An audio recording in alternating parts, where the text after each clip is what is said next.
You are a conscious being. Allow yourself to really become aware of that right now.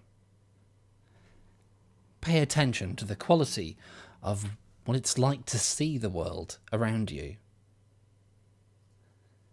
Allow your attention to dwell on the soundscape that you find yourself experiencing. Are you warm? Or are you cold? Or maybe the temperature is just about right. Can you feel the texture of the clothes on your skin? Consciousness is not predicted by cosmic inflation or by evolution by natural selection, but can consciousness be caused by a physical mechanism? Can a purely behavioural thing generate what it feels like to be us? Kurzgesagt thinks it can. Kurzgesagt are informing the public that consciousness probably originates with directed motion towards food. This episode, I'll be critiquing the origin of consciousness, how unaware things became aware. Welcome to Consciousness Matters.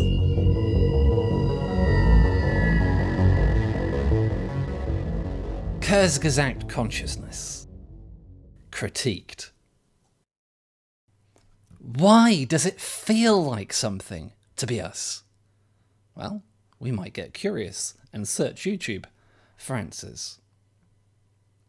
Now, I really like Kurzgesagt's videos, so I'm instantly drawn to their incredibly bold claim.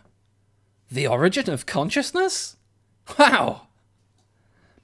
And I watch. We have a bizarre situation.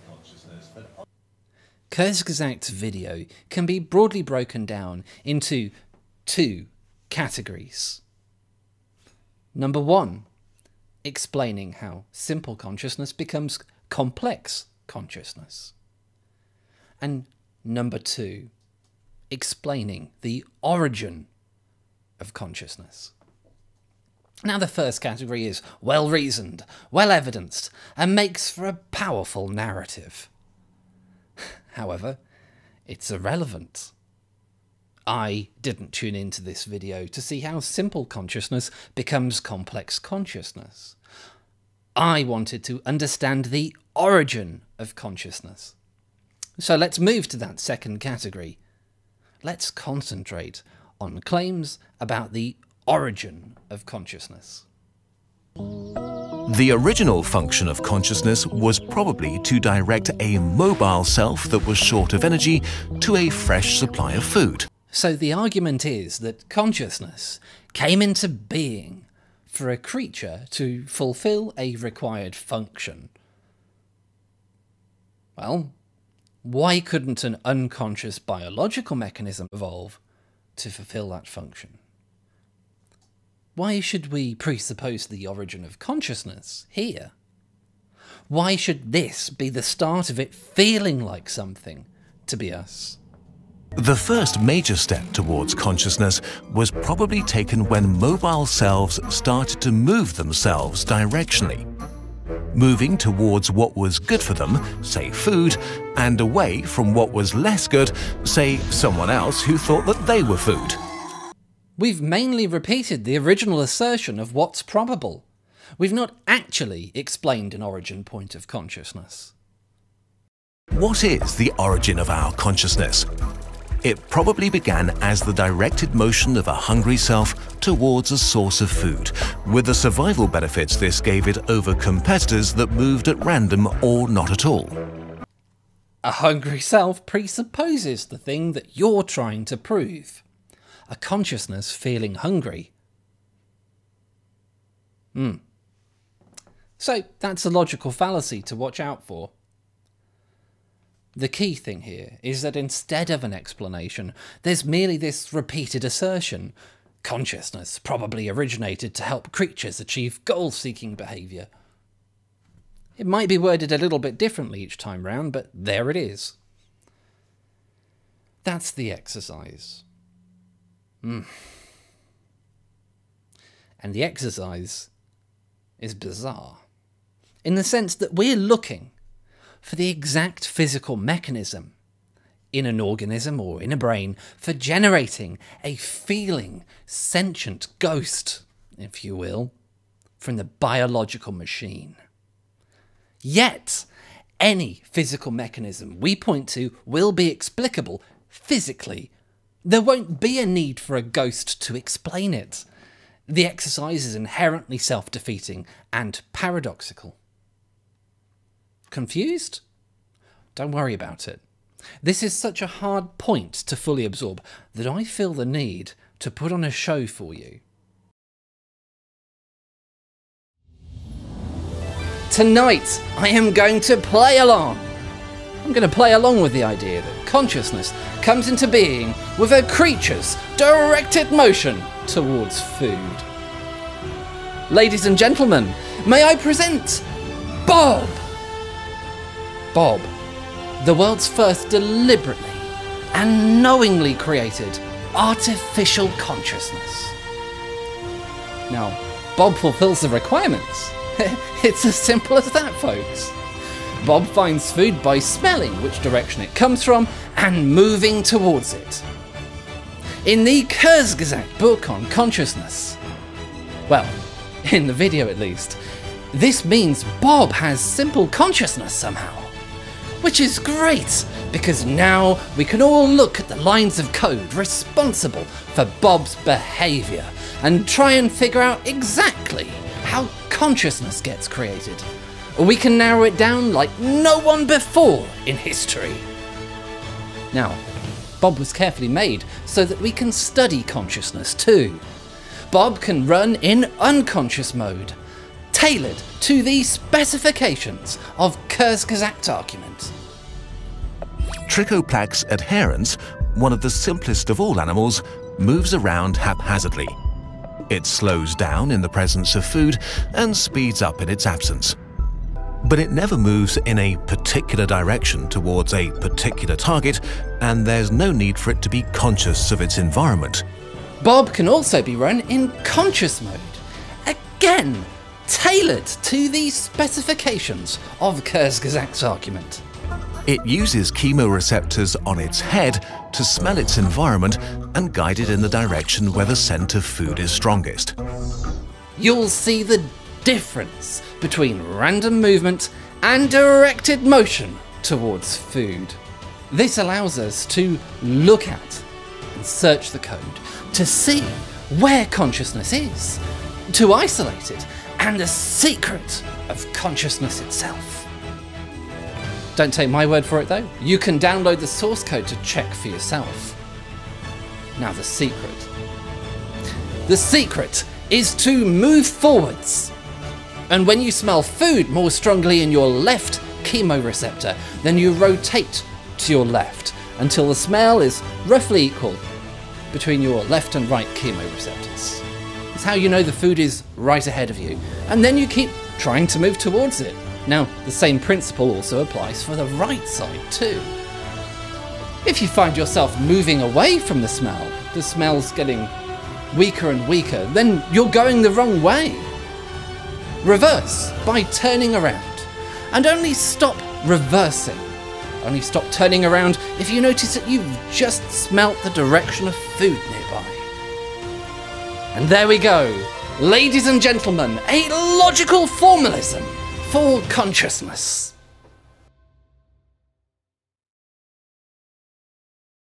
Okay, I've got to break out of character. Regardless of how cute Bob is an automaton, and I should know because I wrote him. And I just don't see anything more than mechanisms. But Kurzgesagt said that consciousness originates from directed motion towards food, and that's exactly what Bob does. Could I be making a mistake? Could this just be a lack of understanding on my part?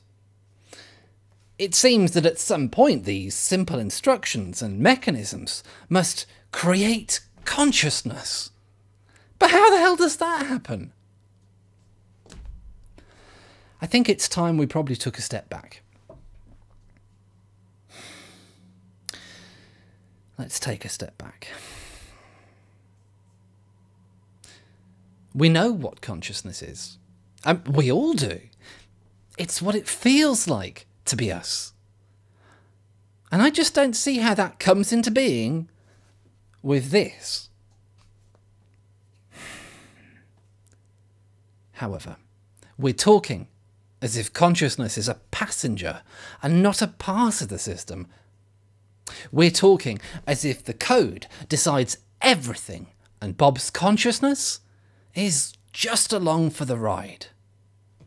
This is the idea of epiphenomenalism. If consciousness is just a matter of information processing in the brain, which is, again, not proven, but, that's a thesis which...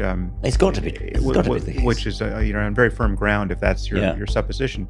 If that is the case, then whatever consciousness is at the level of neural substrate, in our case, its cache value causally has to be at the level of neural substrate. And so, yes. So which is to say that the first person side of it, the feeling of it, the qualia of it, it isn't doing anything. What is consciousness doing? Quite. What's it doing? What's it for?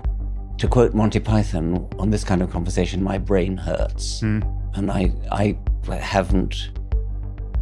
can't think my way through that. I doubt that anybody else can. There's a huge, rather embarrassing problem with epiphenomenalism.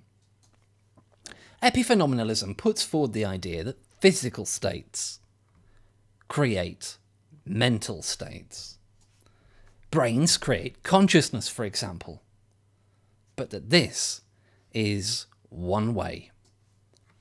Mental states can't affect or change physical states.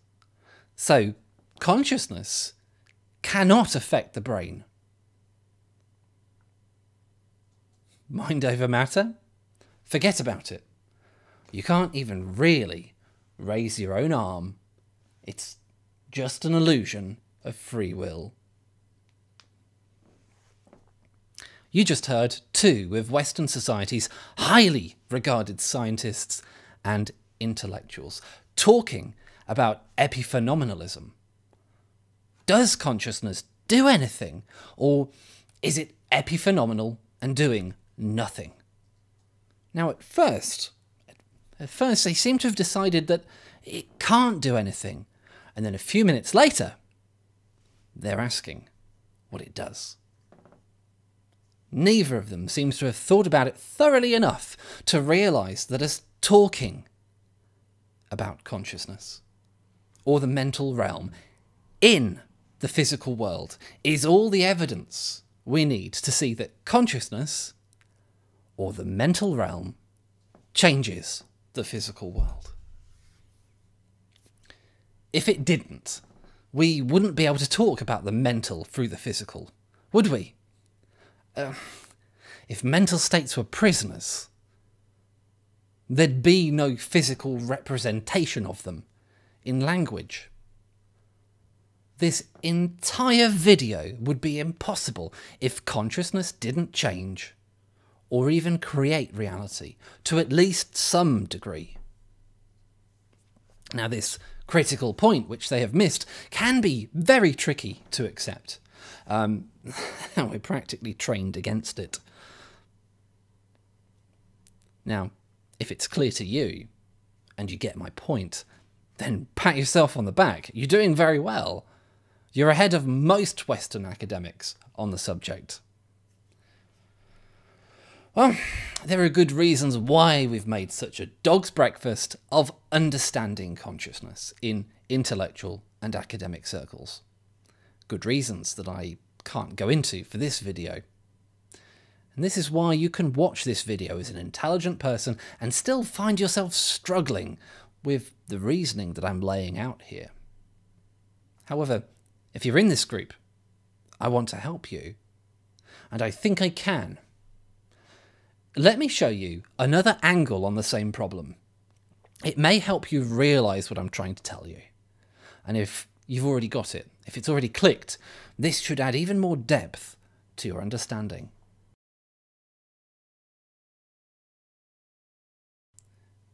When I tell you that I am a conscious, mental creature, acting through the physical world,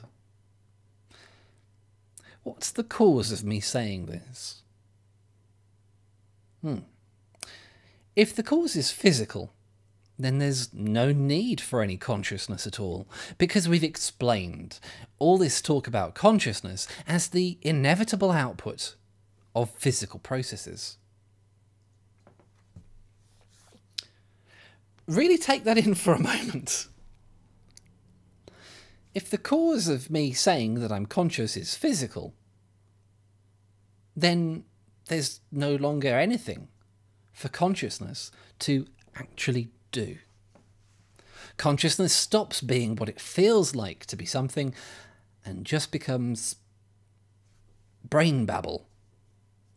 This means consciousness is not real, that there isn't any feeling like something to be you, just the outside report of it. However, if the cause of me saying I'm a conscious mental creature is actually my consciousness, and that matches our internal experience of being conscious and being able to talk about it, not only does the world have behaviour, what we understand in physics, but somehow it also has this amazing quality of feeling like something to be us. This subjective conscious experience is real, and it talks about itself. It means consciousness is capable of exerting a force on the physical. If the cause of us talking about consciousness originates from consciousness, then epiphenomenalism is false. Consciousness is demonstrably affecting the world.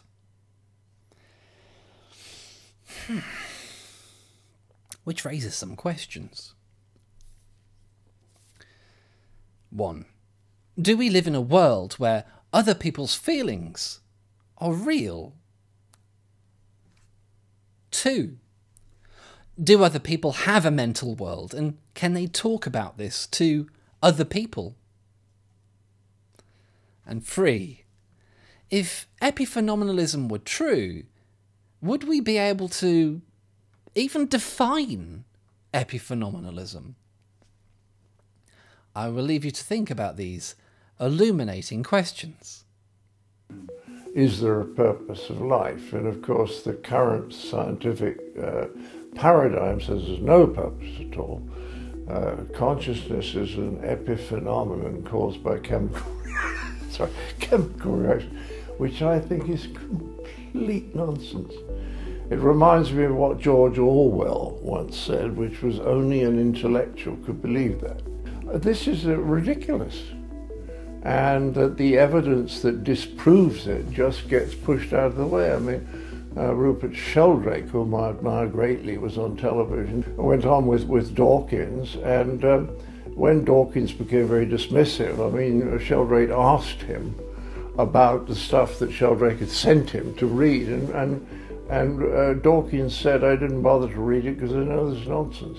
Which is like Galileo saying, you know, when he'd invented the telescope and he invites the top people from the Catholic Church, and he says, please come and look through my beautiful new telescope and see the craters on the moon. And the scholastics say, Galileo, we don't need to look through a telescope, we know they're not there. Now, we laugh at them, medieval church, and we have a lot of the similar feelings in today's science. When does consciousness gain the ability to change or create reality to some degree? Has it always done so as part of its nature? To help answer that, let's think about Kurzgesagt's video. You see, if complex consciousness really is simply built up from simple consciousness and no extra magic occurs, then even the simplest of simple consciousness needs to have this mysterious mind over matter power. Otherwise, we can't explain having it with more complex forms. With humans.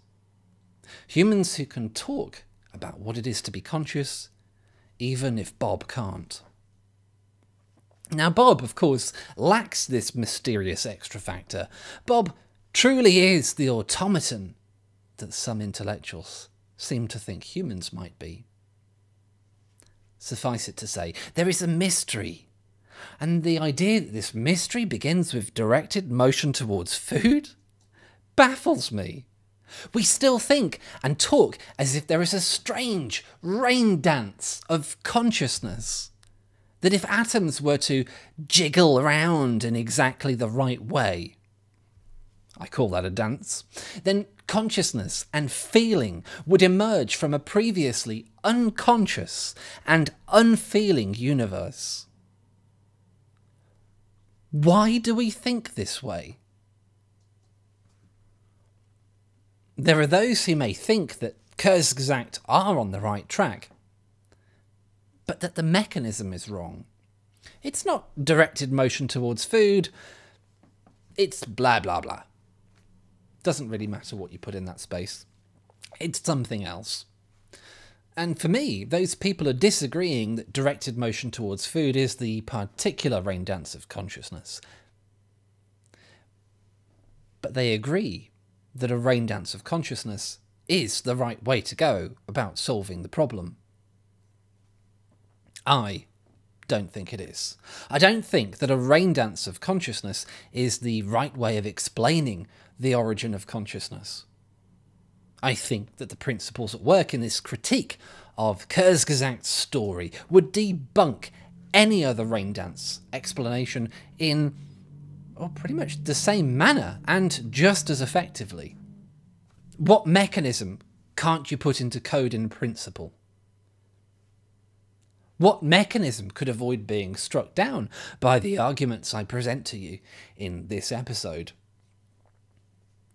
At the end of the day, Kurzgesagt have provided no rational evidence or argument to support their rain dance of consciousness model. They have not explained why moving in the direction of food, that particular dance that a group of atoms can do, should create or invoke a feeling subject of experience. An entity that feels like something to be it. We are simply not being provided a real argument to support their story. It's all just smoke and mirrors.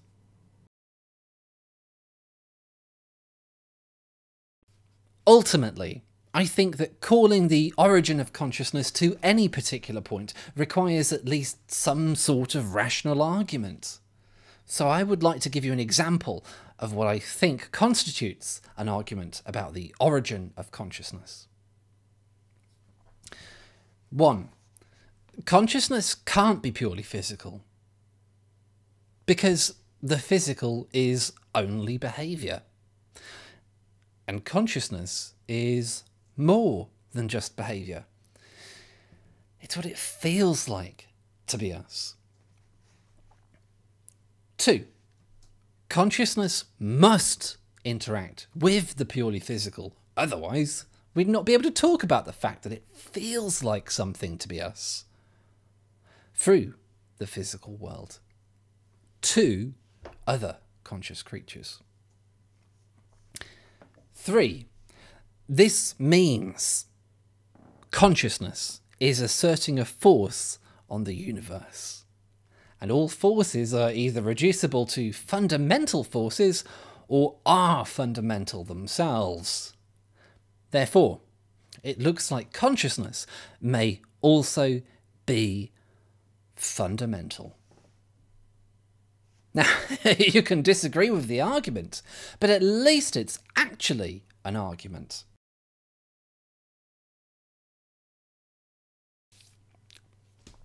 Let's not mince words.